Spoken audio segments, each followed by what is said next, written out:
السلام عليكم ورحمة الله وبركاته. وعليكم السلام. بسم الله الرحمن الرحيم وبه نستعين نحمده ونصلي على رسوله الكريم. أما بعد،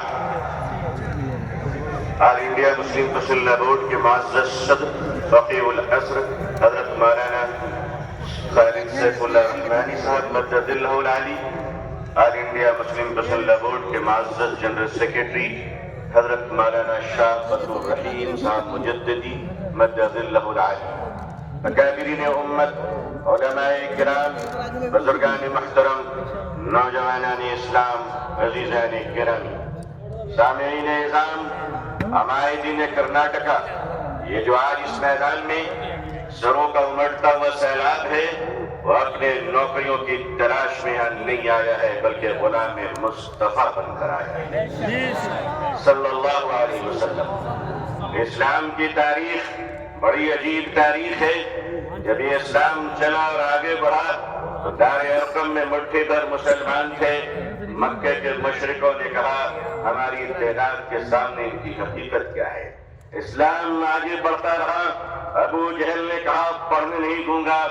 اسلام نے ہجرت کی مکے سے اور مدینے پہنچا تو عبداللہ بن ابی بن سلول نے کہا پڑھنے نہیں دوں گا۔ اسلام آگے بڑھتا رہا، یمن گیا، شام گیا، قیصر و کسریٰ کی سلطنت میں اسلام داخل ہو گیا۔ ظالم کہتا رہا آگے بڑھنے نہیں دوں گا۔ تاتاریوں کے ظلم کی داستان یہ کہتی ہے کہ انہوں نے سروں کے مینارے بنائے تھے اور کہا تھا کہ اسلام کو ہم نے مٹا دیا۔ دنیا کے ظالموں نے یہ فیصلہ کیا تھا کہ اسلام کے چراغ کو جلنے نہیں دوں گا۔ خدا کا فیصلہ تھا کہ اسے ہم بجھنے نہیں دیں گے۔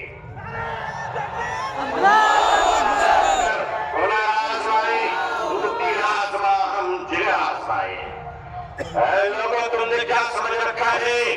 ہم جتنے مسلمان ہیں اتنے ہی سیمنٹڈ انڈین بھی ہیں، اتنے ہی بھارتی بھی ہیں۔ ہمیں اپنے ایمان کی بھی حفاظت کرنا آتا ہے، اسلام کی بھی حفاظت کرنا آتا ہے۔ اے بھارت کی دھرتی، یاد رکھنا اگر تجھ پر بھی خطرہ آیا تو تیری عزت کو بھی بچانا ہوتا ہے۔ یہ چائنا کا بارڈر اور یہ کشمیر سے پاکستان کی سرحدیں، اے بھارت کے نوجوانوں، اے بھارت کے آرمی جوانوں، یہ ہندوستان کا یہ جیانا مسلمان جن کی ماں نے ان کو کوڑ سے کا دودھ نہیں پلایا ہے بلکہ ان کے رگوں میں حضرت ٹیپو سلطان کا لہو بہہ رہا ہے۔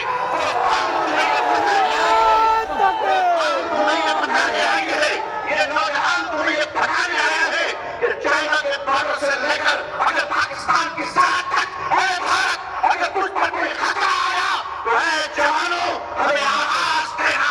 خدا کی قسم ہم اپنے جوانوں کو، نوجوانوں کو، مسلمانوں کو کفن پہنا کر سرحدوں پہ پہنچا دیں گے۔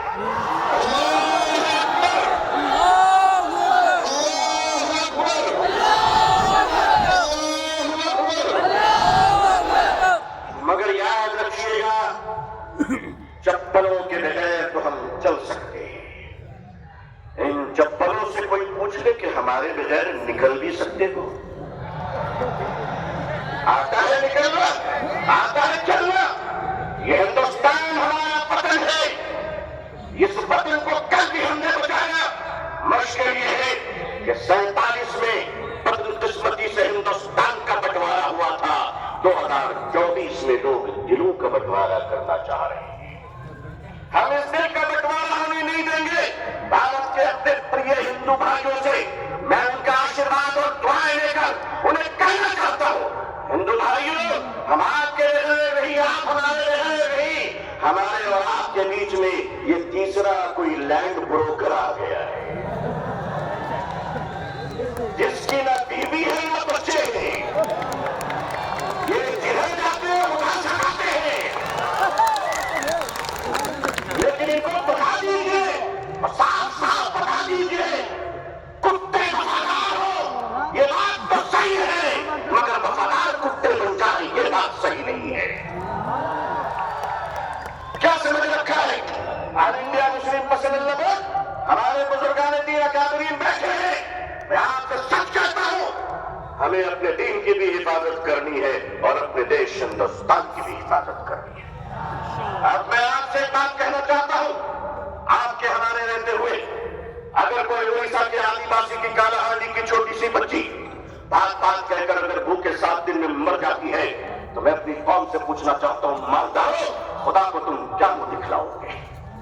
اگر ہمارے دیش میں یہ اتیاچار ہو رہے کہ پتی اپنی مری ہوئی پتنی کی لاش کو پیسے نہ ہونے کی وجہ سے ایمبولینس نہیں ملتی ہے، کاندھے پہ اس لاش کو لے کر چلتا ہے، یہ ہمارا بھارت ہے، یہ ہمارا سماج ہے، یہ ہمارا انصاف ہے؟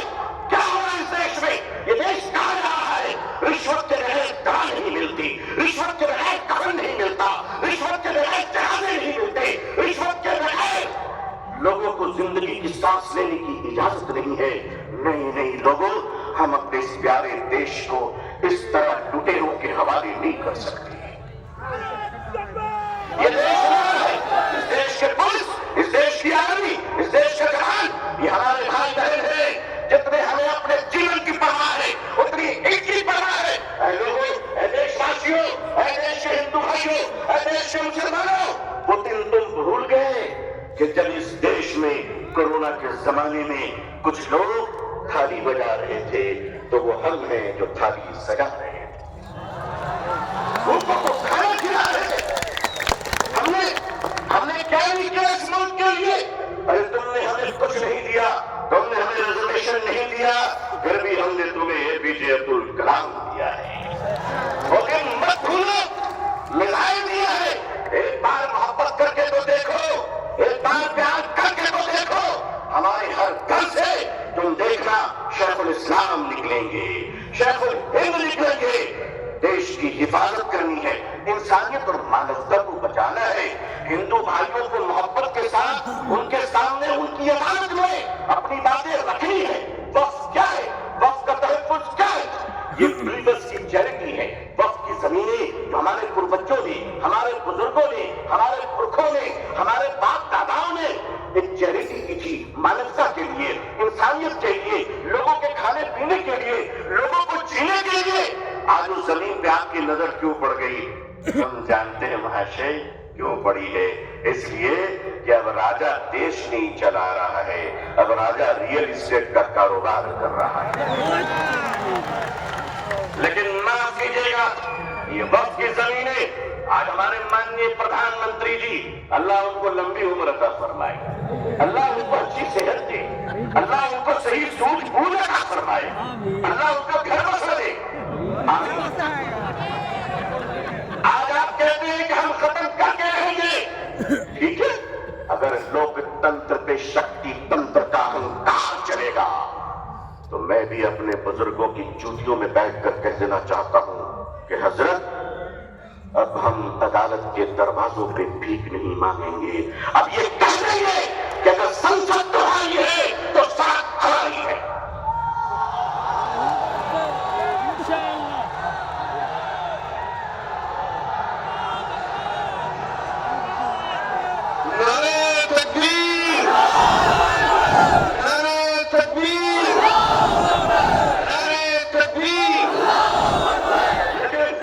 جب مسلمان سڑک پر چلے گا تو ایک تنکا نہیں جلنا چاہیے، کسی بس پہ پتھر نہیں چلنا چاہیے، سنویدھان کے اندر، لوک تنتر کے اندر اپنی آواز کو بلند کرنا ہے، اور اس دیش کے ہندو بھائیوں کو بھی پریم سے اپنے گلے لگا کر اپنے بات رکھ کر انصاف کی لڑائی لڑنی ہے۔ یہ دیش کسی ایک جاتی اور دھرم کا نہیں ہے، ہم سب مل کر ہیں اور مل کر رہیں گے انشاءاللہ۔ اے میرے دیش کے ہندو بھائیوں، جس گنگا کے پوتر جل سے تم اسنان کر کر پوجا کرتے ہو، اسی پوتر جل سے ہم بھی وضو بنا کر مسجدوں میں نماز پڑھتے ہیں۔ خوش رہیے، آباد رہیے، اللہ آپ سب کو خوش رکھے۔ بنگلور کی ایک تاریخی سرزمین، آل انڈیا مسلم مسلح بورڈ کا اجلاس، یہ تاریخی اجلاس ہے جہاں فیصلے بھی ہوئے ہیں، تقریر بھی ہوئے ہیں، جرأت و کردار اور ہمت حق گوئی کا مظاہرہ بھی ہوا ہے۔ اکابرین کی خدمت میں سینکڑوں سلام پیش ہے، آپ کی جرأت کو سلام ہے۔ لوگوں تیار رہنا، اگر اکابرین آواز دیں تو اب اگر زندہ ہو تو زندہ ہونے کا ثبوت پیش کر دینا۔ اللہ خوش رکھے۔ آخر دعوانا الحمدللہ رب رب العالمين، والسلام عليكم ورحمة الله وبركاته.